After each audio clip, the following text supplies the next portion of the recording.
All right, hey, how's it going, everybody? So this is part 2 in a 3-part series on how to read and analyze financial statements like an investor. So buying into a stock should not feel like gambling. You just look at the price chart and you're like, oh my gosh, I hope it goes up. It shouldn't be like that. Because when you buy into a stock, you're becoming a part owner of that business. You are fundamentally a shareholder. And you buy into them because you believe in the company's numbers, their data, their financials, and long-term potential. How can you say that you believe in a company if you don't even know if they're profitable or not? So today, we're going to be taking a look at the income statement, aka the P&L, the profit and loss statement. And it basically captures the financial performance in a very specific time period. Sometimes it can be 3 months, sometimes it can be even longer. And to help us illustrate the P&L, we're going to be doing a working example with the Procter & Gamble company, aka PG. Procter & Gamble is probably one of the biggest blue chip companies on the stock market, a dividend compounder with cheese. They're currently trading for about $159 a share. If you look at their year-to-date performance, relatively flat. Actually, it's negative 4%. And I've been eyeballing Procter & Gamble because I believe that they are undervalued. And to come to that conclusion and say, hey, you are a good value for your price point right now, I'm going to be taking a look at their income statement. And to do that, you can pull up your favorite financial website, whatever you use. It could be Seeking Alpha, Yahoo Finance, or in this case, Stock Analysis. I'm not sponsored by any of them. These are all free resources that I utilize. So jump on over to the Financials tab, and you'll see the 3 financial statements right here. We're going to be taking a look at the first one, the income statement right here. And in the case of Procter & Gamble, remember I said the income statement can be any specific time period over 3 months or whatever. In our case, it's going to be year over year. So 365 days over 365 days. And by the way, before I go any further, the other day I made a video talking about AMD and how I was contemplating on selling.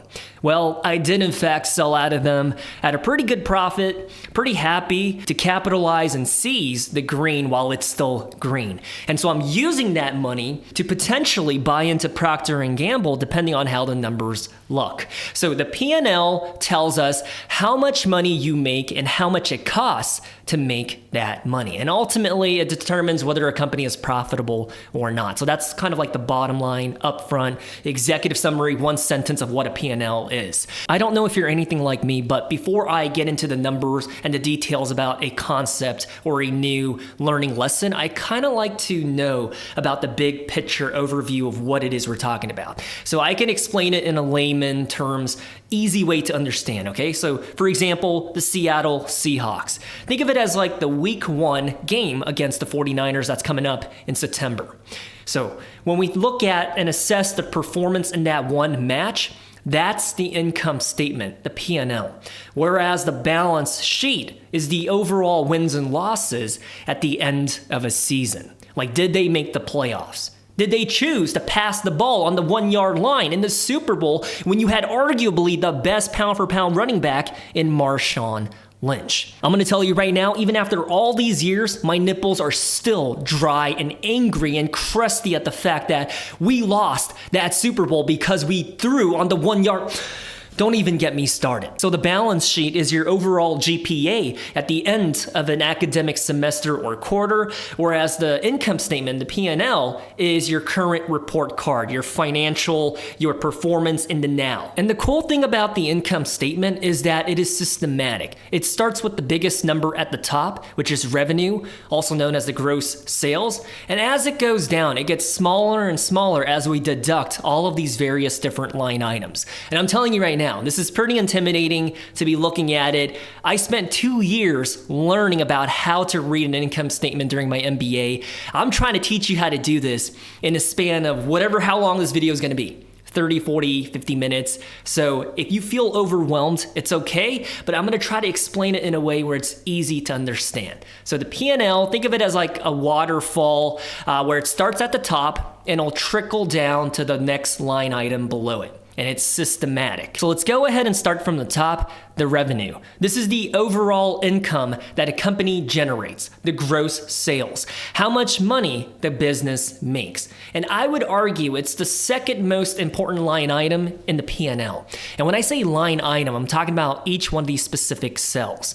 It's the second most important one. Now, in the case and example with Procter & Gamble, from the trailing 12 months, they generated $83.9 billion of revenue.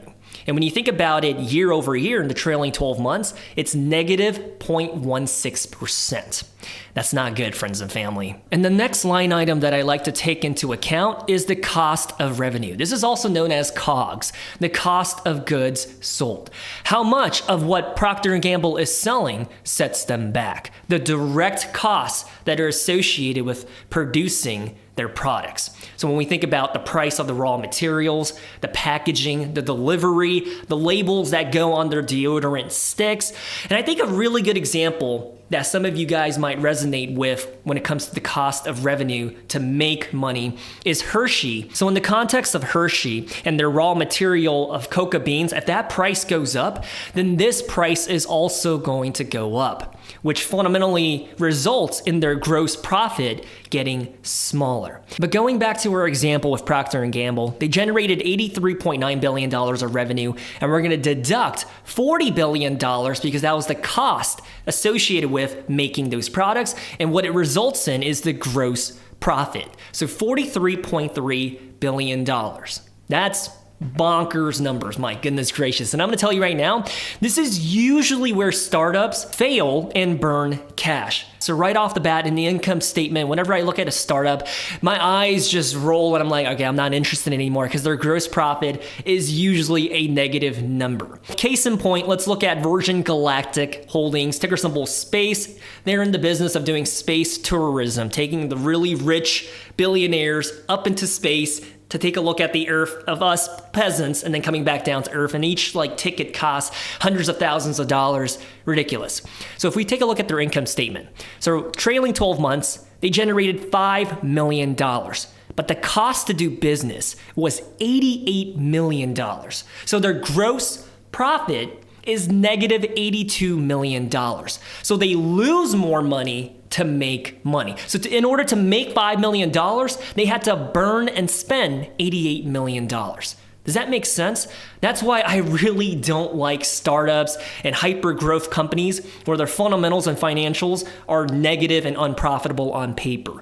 So space, I don't care what their narrative or what their catalysts are. I'm not interested because right off the bat, we can tell this is an unprofitable company. And I'll give you one more example in Red Cat. They're basically in the business of making drones, kind of like a competitor to Joby Aviation and Archer. And right now they're $7 a share, but when we take a look at their financials, check this out. Trailing 12 months, we're in the income statement, the P&L, they generated $2 million of revenue. However, their cost to do business, the cost of goods sold, was $6.3 million. So their gross profit is negative $4 million. They lose more money in order to make money. It just makes no sense to me. I am not interested in Red Cat consequently. So jumping on back over to Procter & Gamble, the gross profit is really important because it's used to calculate the gross margin. And to do that, you're going to divide the gross profit by the revenue, and that gives you the gross margin. So let's just do it real quick. So pulling up my calculator, we're gonna type in $43.385 billion, and we're gonna divide it by their revenue, which is 83,927. So their gross margin is 51%, 51.7%. So what I'm trying to tell you is the higher the gross margin, the more efficiently a company makes money.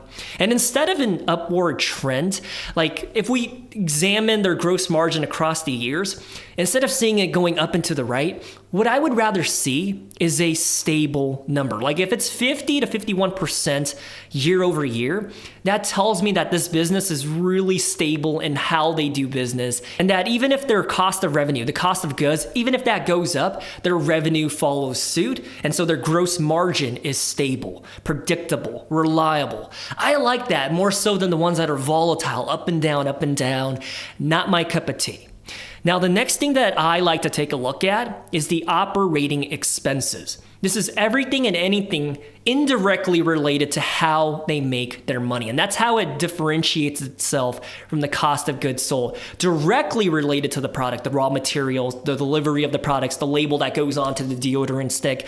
Whereas the operating expenses, this includes the SG&A, how much you're paying your employees, the sales and marketing team, the research and development, the customer service, the rent, the legal fees, payroll, insurance, everything that happens indirectly in the background to make Tide laundry detergent end up on the shelves. It doesn't just magically end up there. There are pieces and parts that are moving behind the scenes, and that's operating expenses in a nutshell. So you're basically taking the gross profit and you deduct the operating expenses, which is $22 billion, and that's how you derive the operating income.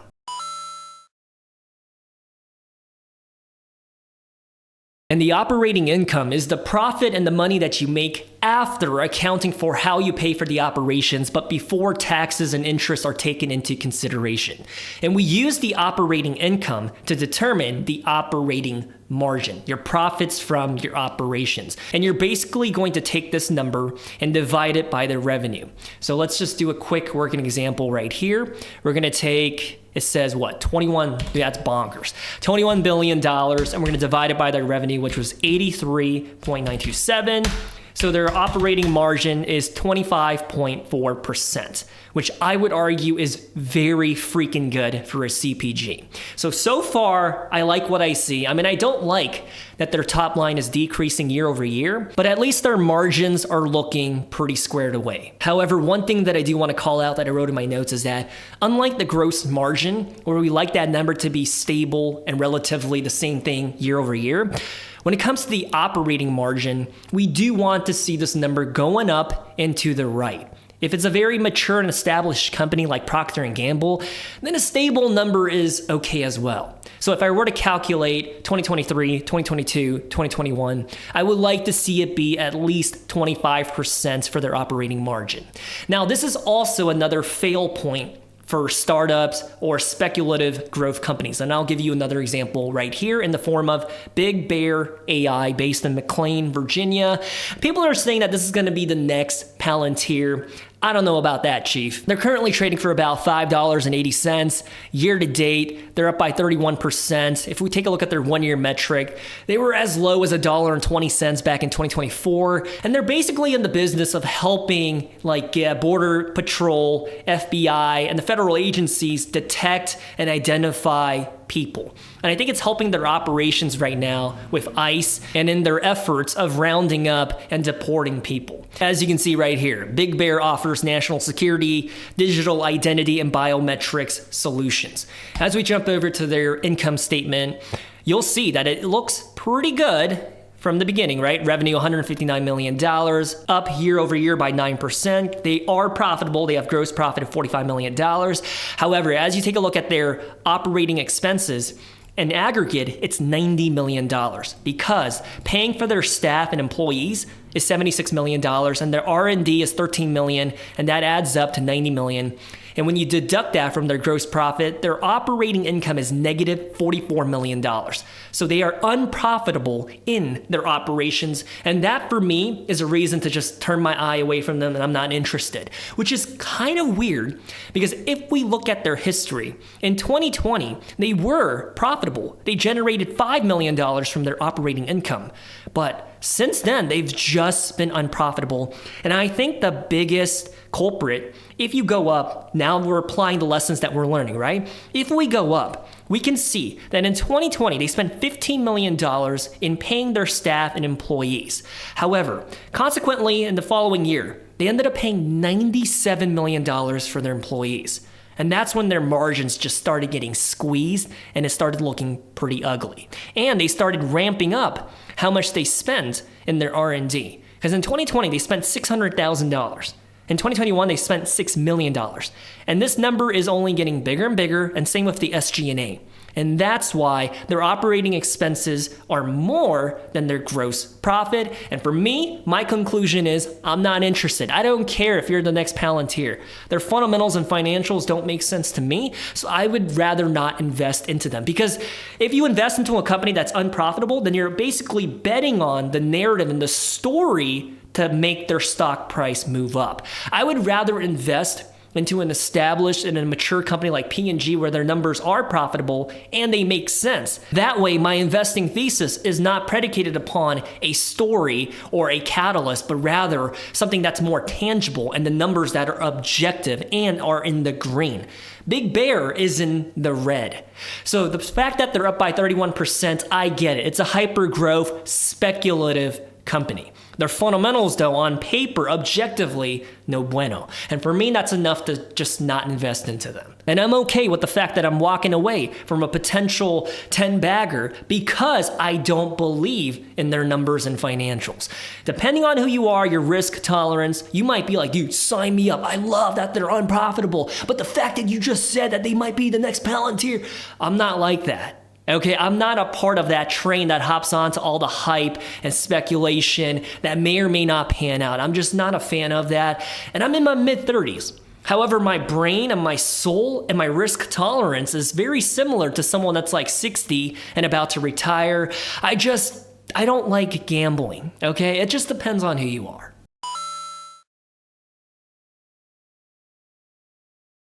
I apologize for going on that crazy rant, but let's go back on over to the P&L for Procter & Gamble. Everything after the operating income, it's important to a certain degree, but we can go ahead and skip almost everything and just go on down to the net income. Now, this is where we're going to spend the next a majority and bulk of our time. So the net income is the company's accounting profit after all, taking into account all of the expenses, taxes, interest, and depreciation are subtracted from their revenue. So their overall number, $83.9 billion, once you take into account everything that is associated to run the business and the costs, you bake it in, then you get the net income. And friends and family, you might want to pay attention because in the P&L, the income statement, the net income is the single most important line item, at least it is for me, because it's also referred to as the bottom line.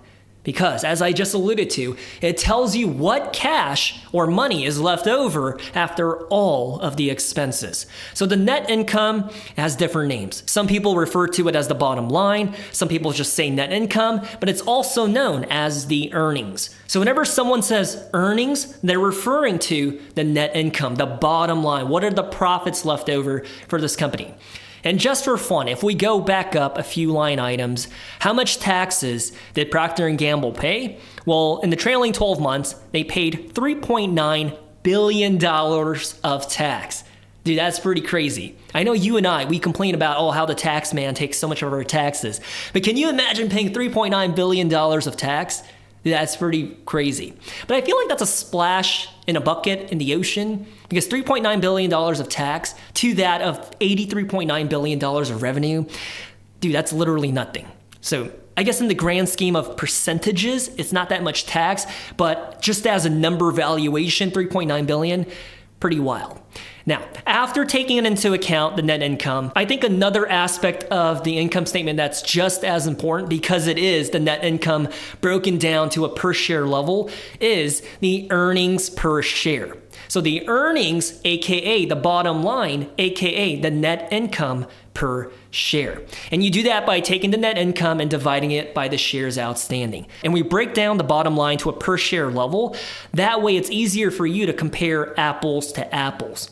Okay, so if you're comparing Procter & Gamble and their earnings per share is $6.46, then I can pull up another company like Clorox, which I just did a deep dive on, and we could take a look at their earnings per share, and they are $5.61. So in a profitability metric per share, one can argue that Procter & Gamble is slightly better because they make more profits per share. Does that make sense?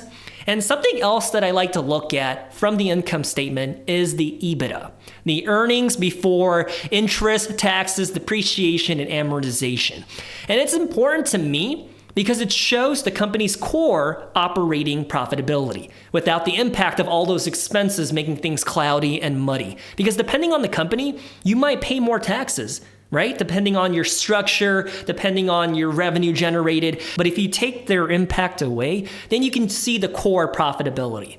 And this number is really important for me. It's what I personally use to assess whether or not a company's debt or their leverage situation is manageable or not. Because my most favorite method of calculating whether or not the debt is sustainable is the debt to EBITDA ratio, where we jump on over to the balance sheet, we take a look at their total debt, and then divide it by the EBITDA. And then the ratio tells us, oh, it would take us this many years to pay off our debt. But I don't want to get ahead of myself, because at the end of the video, I'm going to talk about how the income statement relates to the balance sheet. So before we get to that point, let's do a quick recap. So when it comes to the income statement, I look at the revenue to assess a growing trend. And in the case of Procter & Gamble, I mean, if we zoom out for the past 5 years, it does seem to be the case. However, year over year, it's pretty much flat. And then the next thing that I like to look at is the net income, which, what is it again? It's the bottom line. And in a perfect world, we also want to see this number be growing year over year. And friends and family, that's basically it. That's how I know if a company is healthy and is thriving. If their revenue is stagnant or it's flat, like it is with Procter & Gamble, and their net income is also flat, then you know the company is in a pickle. But in the case of Procter & Gamble, their net income is growing year over year, because it's going from $14.8 billion to $15.4 billion. So they're finding a way to increase and improve their margins, even though their revenue is flat temporarily. And once you get enough repetition and practice in looking at an income statement, it literally takes less than 30 seconds to see whether or not a company is good, right? You just take a look at the revenue, you take a look at their operating expenses if you want to, that's optional, and just the net income. That's it. 30 seconds. And I want to take this opportunity to step on the soapbox and say this. There's some people out here that dismiss the income statement and only look at the free cash flow. They have an unhealthy infatuation with the free cash flow without really understanding why the income statement is just as important. And I think that's a mistake. The net income reflects the management's ability to generate profit from the business model. It shows you, is this company profitable or not, and how much they pay to keep the lights on, such as Procter & Gamble's $22 billion to their employees and staff, a receipt of all of their expenses and costs. So that's why I think the income statement is just as important as the free cash flow. I think all three of the financial statements are equally important. There's not one that's more superior than the other. Obviously, there's personal preferences. I like the income statement just a little bit better than the balance sheet, because I like to know about the financial performance in the now rather than their overall GPA. But I think both are just as important. Now let's go ahead and talk about how the income statement and the balance sheet are correlated and why they depend on one another. So the net income, as we established, $15.4 billion for Procter & Gamble, is the most important line item on the income statement. And what's really wild is that it directly transfers on over to the balance sheet, and it shows up in the retained earnings segment. So if we jump on over to the balance sheet, if you're lost in the sauce about the balance sheet, watch part 1 of this 3-part series where I made 2 videos about the balance sheet. Watch either one of those to get up to speed. So as we scroll down to take a look at the shareholders equity section, the retained earnings. So Procter & Gamble right now has $128 billion of retained earnings. The net income directly transfers over into this number and helps this number to keep growing and growing. And the retained earnings, as a reminder, it's the profits that are owed to the shareholders like you and I. And that's why it shows up in the shareholders equity section of the balance sheet.